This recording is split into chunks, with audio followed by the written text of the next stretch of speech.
This is In-Ear Insights, the Trust Insights podcast. In this week's In-Ear Insights, we're talking about all things budgeting and planning. And we got this question from a recent webinar we were on that we didn't have time to go to in the webinar. But Janine asks, every customer wants to spend on only what converts and just do little tests, which means that these companies, and we're speaking more about larger enterprises here, want to spend very little money up front, which is unrealistic in a business where we are building an entire funnel. How do we address this and get stakeholders to allocate a bigger budget to really get a yield? And I think this is a really interesting question because it is very much a stakeholder thing at a larger enterprise. And that, yeah, there are some things where you have to have a larger investment up front to get any return later on because you can't undo it or go back in time. Analytics is the classic example. You can't ever go back in time and get data that you weren't collecting to begin with. So if you didn't do the upfront work, you can't get the return later on, the yield later on. So Katie, when you hear this question, what does it bring to mind? How do you convince somebody to say, like, yeah, well, you're going to need to spend a lot more money up front to get the results you want? Unfortunately, there's not like a, okay, do this thing and bam, you're going to get buckets of money for what you want. It's you're playing the long game. There's an educational component that goes into this. And so if you, the person, are looking for the money and you need to convince your stakeholders that they need to invest in this, you need to give them concrete information as to why.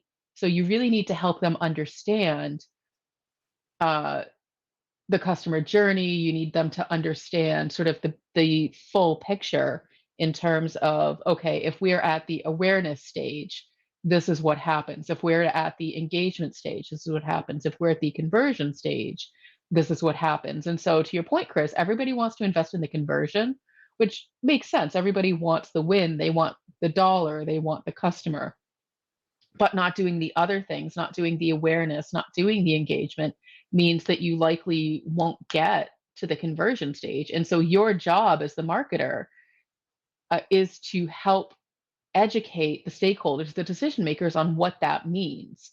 And so, you might have to do some of your own homework of like, well, what does the funnel look like? If I bring in this many people to the website, how many people stick around and then how many people convert? And so, sort of outlining those bits and pieces so that you can do that demo, essentially, that business case, that proof of concept, whatever you want to call it, to demonstrate here's what happens if we don't invest. And so, you might even be playing out those scenarios of, okay, maybe you can't invest everything in it. Maybe here's what happens if you invest a lot, here's a little, and here's none, so that they can just kind of understand what that means. I think a lot about this like supply chain almost. Actually, what's a Mhm. really good example is like you just baked a really, really nice sourdough loaf recently, right? I did. I was very impressed by it. I don't know if I can replicate that, but it came out amazing. And so what this is essentially saying is that a stakeholder is saying, no, I just want to eat the really good bread. Like I just want you to bake the loaf and eat it. And it's ignoring the 9-year-old starter, right?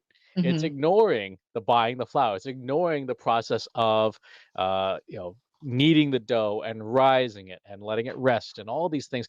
So it's like you're trying to skip the boring, unsexy part of the recipe where you don't see results, right? You can't. I mean, you shouldn't eat raw. Dough. I mean, you can, but you shouldn't. Don't do that. Um, to get to just this little part here at the end, which is when you pull the loaf out of the oven, you're like, aha, here is the final product.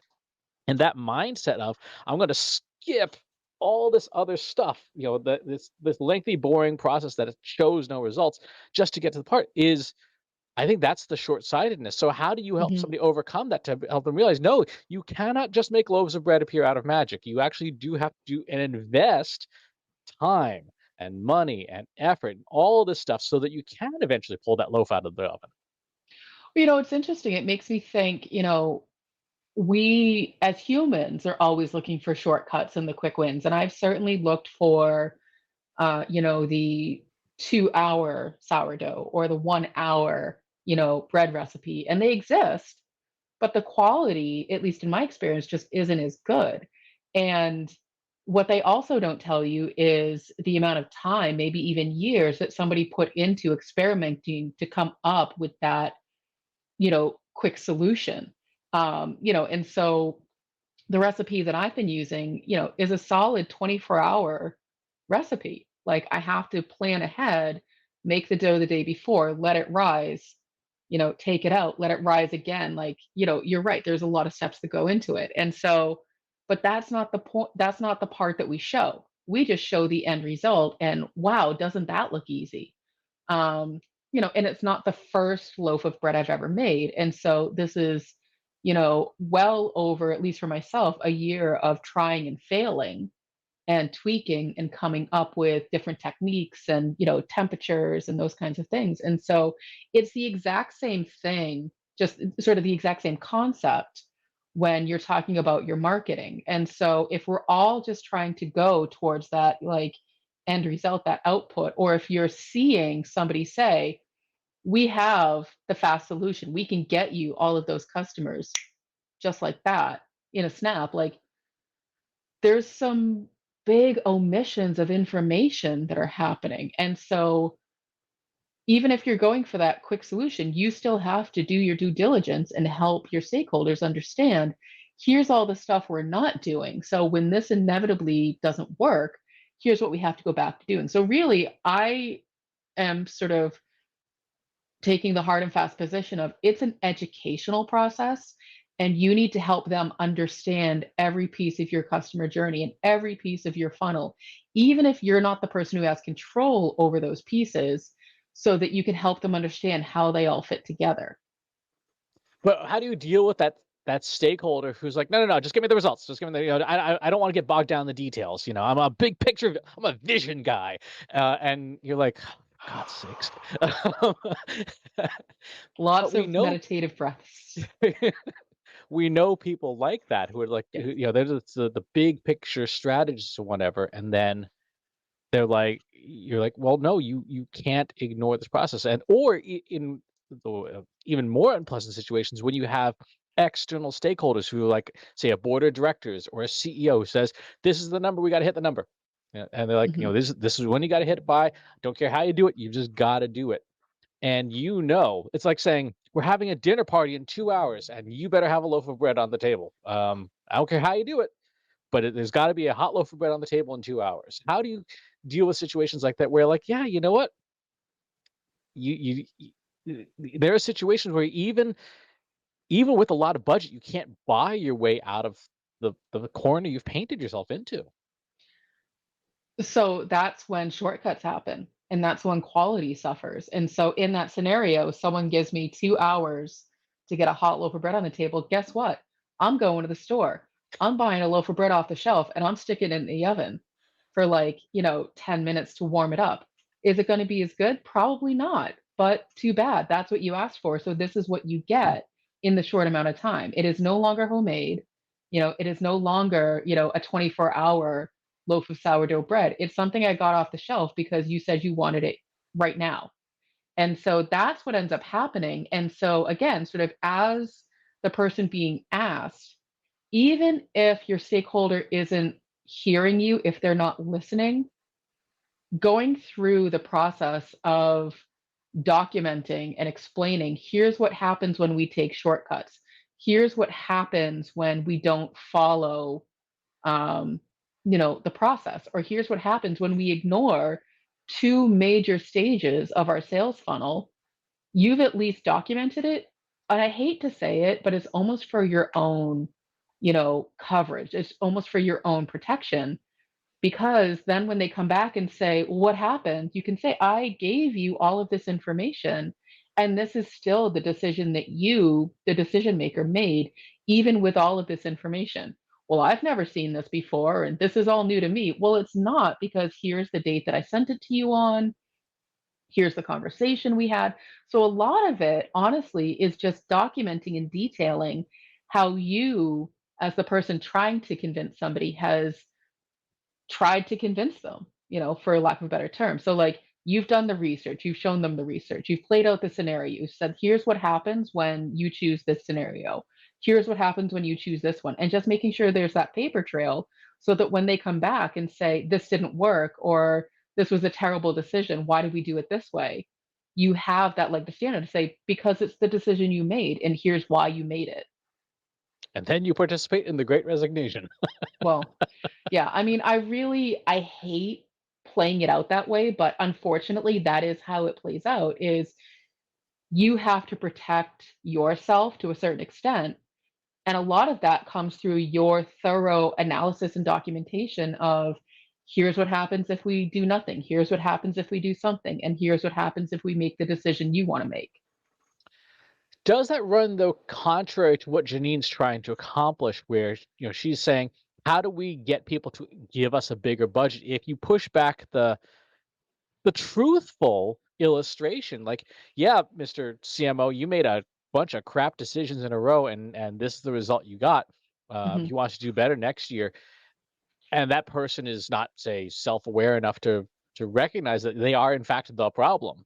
Um, how do you navigate that? Because I guarantee you won't get the budget you want from that person. They'll actually probably just fire you because, like, no, no, it's your fault, clearly.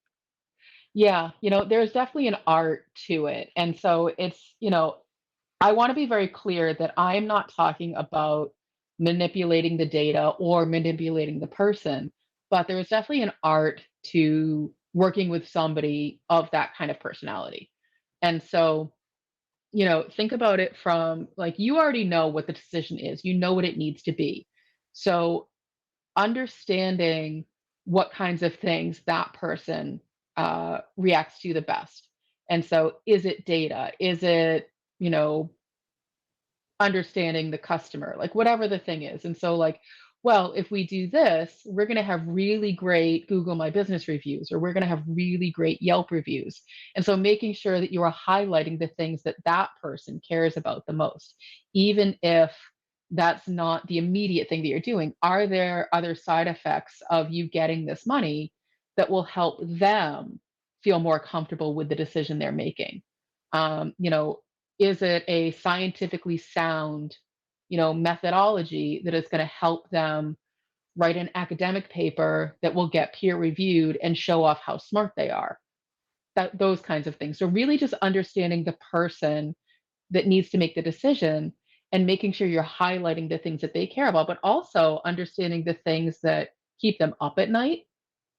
And so helping to say, well, if we get more money to do these things, then we will be able to increase our revenue, and therefore we will be able to hit your goals that the CEO has put on you, or those kinds of things. And so again, it's not that you're manipulating the data or the conversation, you are just choosing the things to call out based on the audience.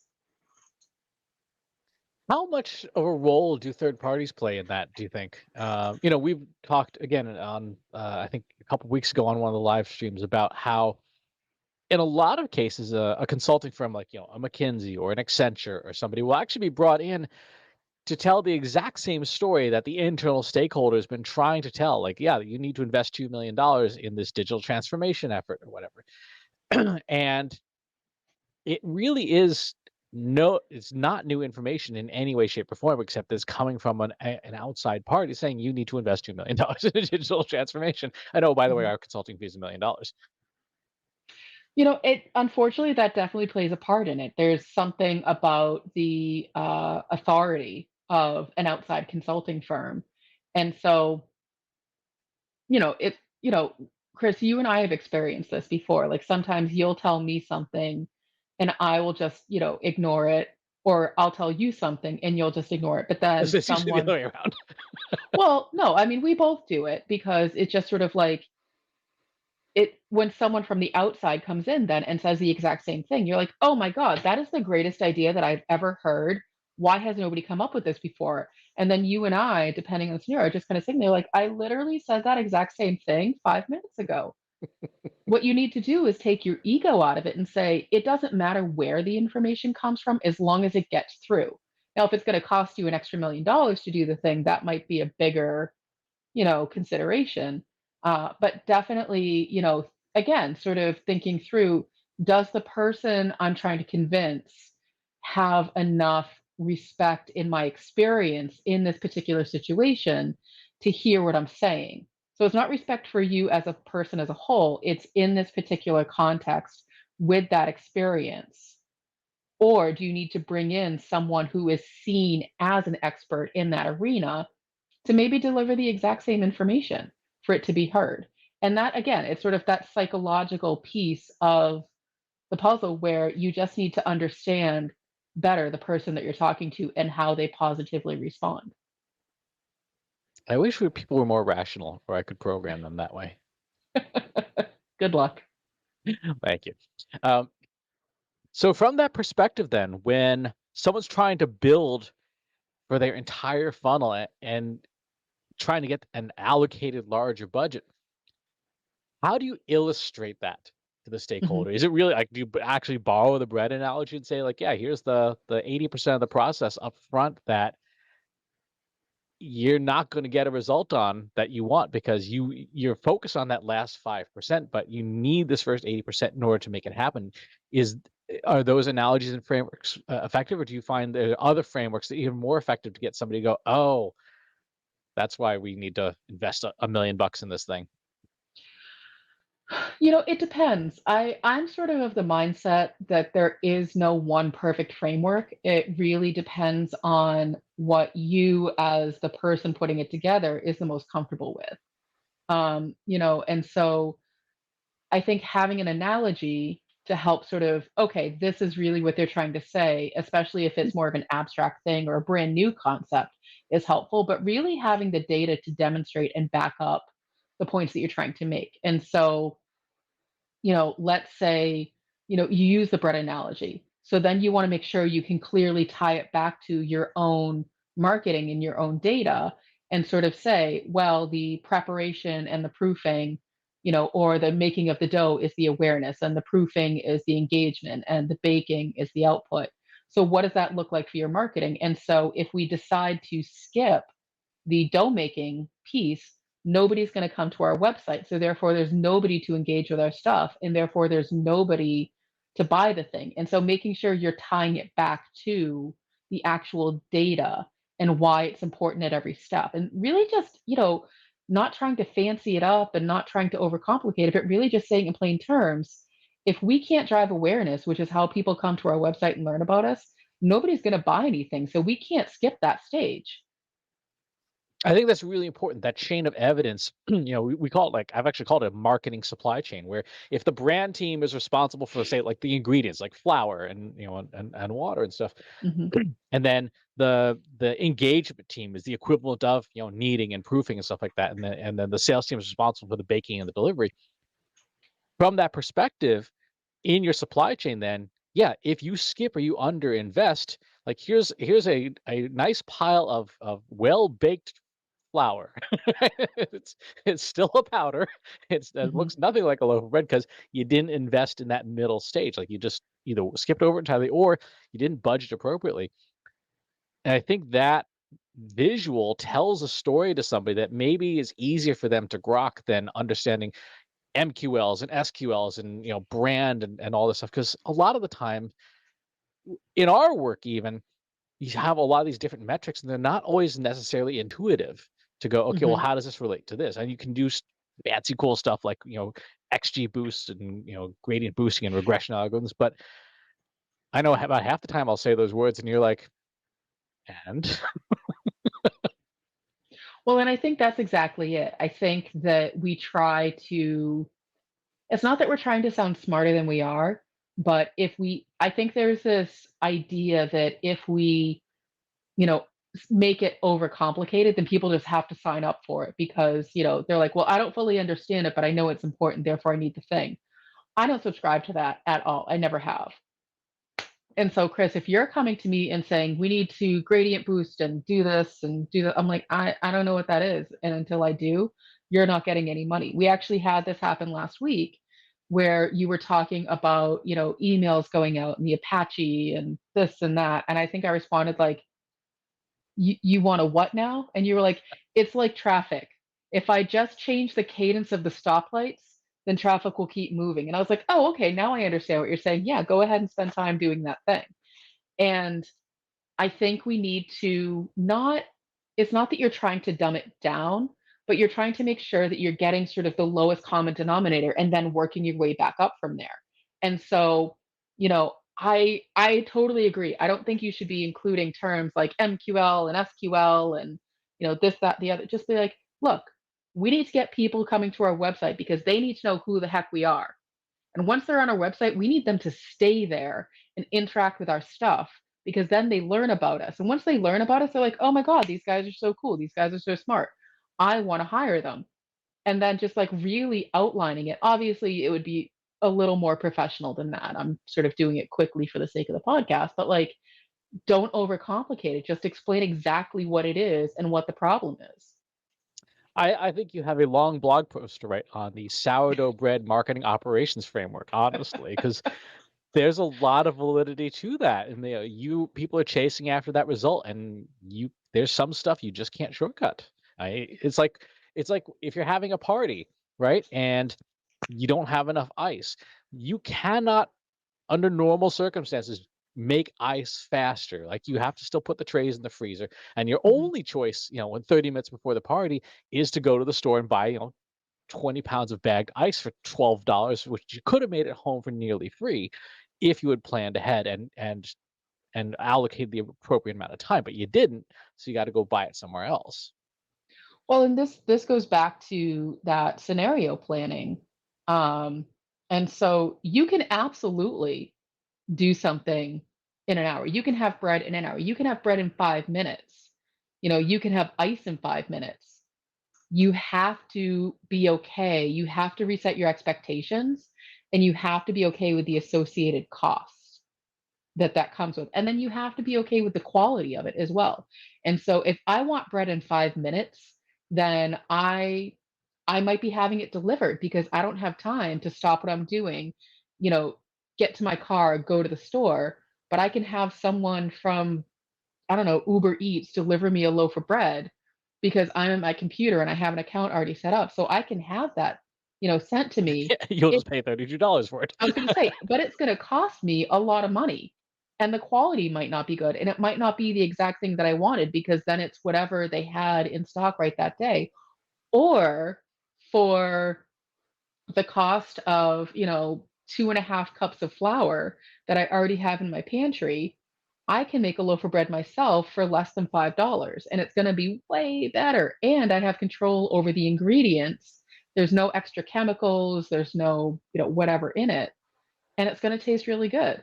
And so that's the thing is like you can get the fast thing, but it's going to cost you and you have to be okay with what you're getting. So it's really just making sure you're resetting your expectations. It goes back to the whole, fast, cheap, or good, choose two. And so, if in Janine's question, if you Hmm. don't want cheap, right, you Right. have to take that off the table, and then you have to choose between fast and good. And presumably, you don't want not good, right? So that Right. pretty much, by process of elimination, rules out fast. So if you want budget, you have to build out the process and demonstrate to people this is not going to be fast, Hmm. right? But it will be good, and Hmm. it will, it may or may not be inexpensive, but that quality is really what we're after. So I think it's a good place to wrap up. I will say this: if you do happen to have an extra $1 million you just want to burn on consulting, uh, contact Trust Insights.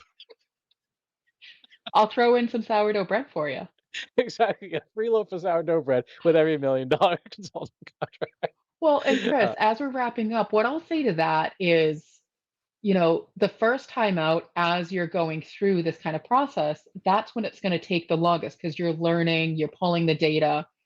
But the more you do it, the more you execute your, campaigns against the different stages of your funnel.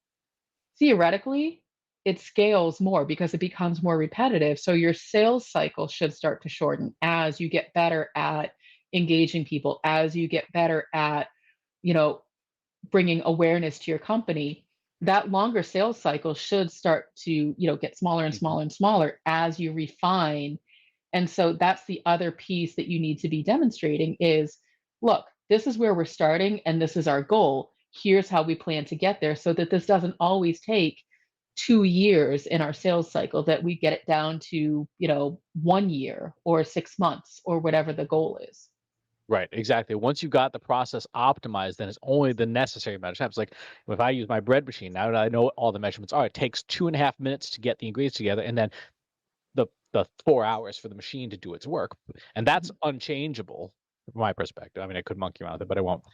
But instead of going 30 minutes of, what do I need? Where do I need it? Now it's down to 2 minutes of follow the process, put the ingredients in the right order, and then let the machinery do the work. So Yep. if you have questions about your budgeting and your planning, and you want to chat with other like-minded folks about it, hop on over to our free Slack group. Go to trustinsights.ai/analytics for marketers, where you and over 2,000 other marketers are asking and answering each other's questions every single business day. And wherever it is that you watch or listen to this show, if there's a channel you'd prefer it on, most of them are probably going to be over at trustinsights.ai/TI podcast. Thanks for tuning in, and we'll talk to you soon.